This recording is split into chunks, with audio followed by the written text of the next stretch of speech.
Consequências de não fazer o que a espiritualidade pede. Saravá Senzala, Saravá, caros amigos e irmãos umbandistas. Para quem não me conhece, meu nome é Gustavo, responsável pelo terreiro de Umbanda Senzala de Preto Velho, da cidade de São José do Rio Preto, interior de São Paulo. Antes de qualquer coisa, eu peço para você curtir, compartilhar, se inscrever no canal, deixar uma mensagem Saravá Senzala e vamos direto ao vídeo. O vídeo de hoje é consequências de não fazer o que a espiritualidade pede. Meus irmãos, eu vejo várias e várias pessoas me perguntando e falando para mim o seguinte, fala, Gustavo, os meus guias pedem as coisas, eu não faço porque eu faço exatamente o que eu quero, eu tenho livre-arbítrio e assim por diante, eu não vou fazer e pronto. Meu irmão, você tá mais que certo, sem problema algum. Só que a espiritualidade amiga, quando eu falo espiritualidade amiga, são os seus próprios guias espirituais. Normalmente quando eles pedem alguma coisa, simplesmente é para trazer a bênção para você. Ó, o preto velho chega e fala, meu filho, eu preciso de um gole de café, eu preciso de um bolo de fubá, eu preciso de uma coisa e outra, ele precisa de energia para estar utilizando aquela energia ao seu favor, simples assim. Mas você não quer fazer. Você tem o livre-arbítrio, você tem o direito de ir e vir. Mas quais são as consequências? As consequências, em muitas vezes, é chegar a determinado tipo de energia negativa próximo a você. É muito simples. Existem determinados espíritos para chegarem próximo de você que estão te fazendo mal e seu guia espiritual, os seus guias espirituais precisam de mais energia para eliminar aquela energia negativa. Se você não for nessas energias depois que eles te pediram, toda ação tem uma reação, você concorda comigo? Então você pode sofrer certos ataques espirituais.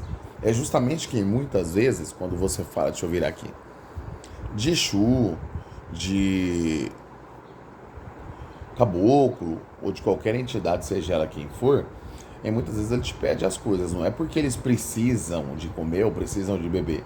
Eles precisam de energia para aquela energia trazer para você as bênçãos que você necessita. Só que existem muitas pessoas que são realmente, literalmente, indisciplinados. São aquelas pessoas que não querem fazer absolutamente nada.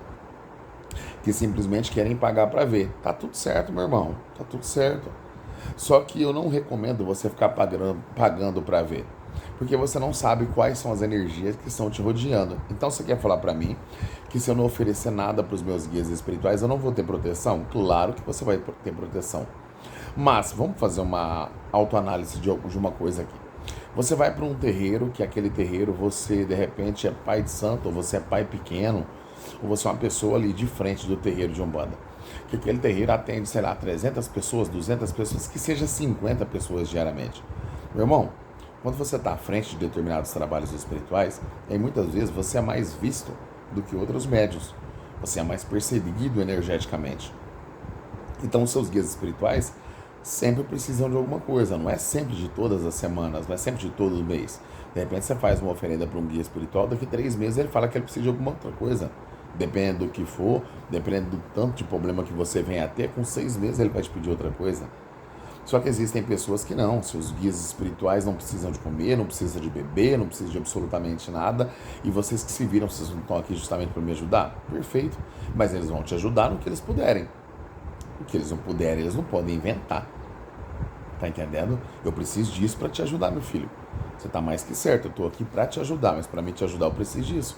E a mesma coisa de você falar para um cara, ó, vai nesse pasto aí e desbrota esse pasto. E você querer que ele puxe o mato com a mão. Ele vai falar para você, beleza, eu puxo o mato com a mão, só que o serviço, se você me desse um enxadão, iria ser de 3 dias para me puxar o mato com a mão 1 mês. Pronto. E eu cobro por dia, viu? Por diária. Perfeito.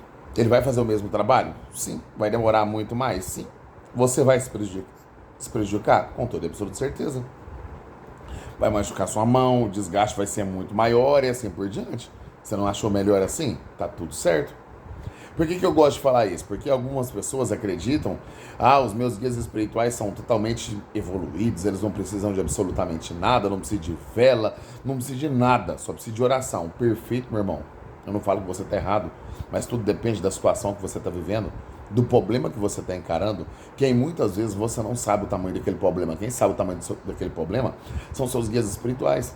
E a única coisa que eles pedem para você, de repente, é um copinho de cachaça, é uma pinga com mel, 7 moedas amarelas, é um padê que não vai nada mais do que farinha, dendê, água, 7 pimentas, por exemplo, e algumas moedas para te trazer a prosperidade e uma chave, e mesmo assim você não quer fazer, você deixa para lá, você deixa para depois. Como é que você quer que eles te ajudem? Fica meio complicado, não fica? Por que eu gosto de falar isso aí? Porque as pessoas de repente acham que um Pai Nosso, uma Ave Maria, salva tudo, ajuda com toda e absoluta certeza. Mas tudo, tudo, tudo, tudo, tudo, tudo tem um porquê. Seus guias espirituais não vão pedir algo para você sem uma necessidade. Seus guias espirituais não vão ficar inventando para você oferecer alguma coisa sem necessidade alguma. Agora, se você não sabe se conectar com seus guias espirituais, se você não sabe absolutamente nada, é diferente a situação. Você pode achar que você está obsediado. E dessa forma, eu vou falar para você, converse com seu sacerdote espiritual, com a sua sacerdotisa espiritual, seu babalaô, sua Yalorixá e assim por diante, para você entender se essas informações que vieram a você têm fundamento, têm relevância, se você deve mesmo fazer isso. É isso que eu falo para você. Só que eu não falo para você parar de ficar fazendo as coisas para os seus guias espirituais quando eles pedem. É diferente uma outra entidade chegar e falar, ó, o seu guia precisa disso. Se a sua entidade não falou nada e se você consegue escutar. E muitas vezes algumas entidades chegam e falam isso para você porque você não consegue compreender as mensagens que o plano espiritual te passa. Então, mediante a isso, utiliza de outra entidade para te falar o que o seu guia espiritual quer. Uma entidade, um médium que já tem mais tempo, que já tem uma maior maturidade, perfeito, faz aquilo que muitas vezes resolve. Você entendeu? É simples assim. Agora larga a mão de ser teimoso, larga a mão de pagar para ver, larga a mão de esperar para ver o que é que acontece, porque muitas vezes é a questão de esperar, de procrastinar, de deixar para amanhã o que você pode fazer hoje, aquilo nada mais é do que uma consequência dolorosa para a sua vida. Pode acontecer algo prejudicial. Então, para que não aconteça isso, é simples, você resolve e ponto. Esse era o vídeo de hoje. O vídeo de hoje era justamente para vocês compreenderem, para vocês entenderem e não ficarem sofrendo por determinadas coisas que possam acontecer. Mas está precisando de uma limpeza espiritual à distância, um trabalho de abertura de caminho, relacionamento não vai bem, entre em contato comigo pelo primeiro link na descrição ou lá nos comentários, tá bom? Saravá Senzala, curte, compartilha e se inscreva no canal.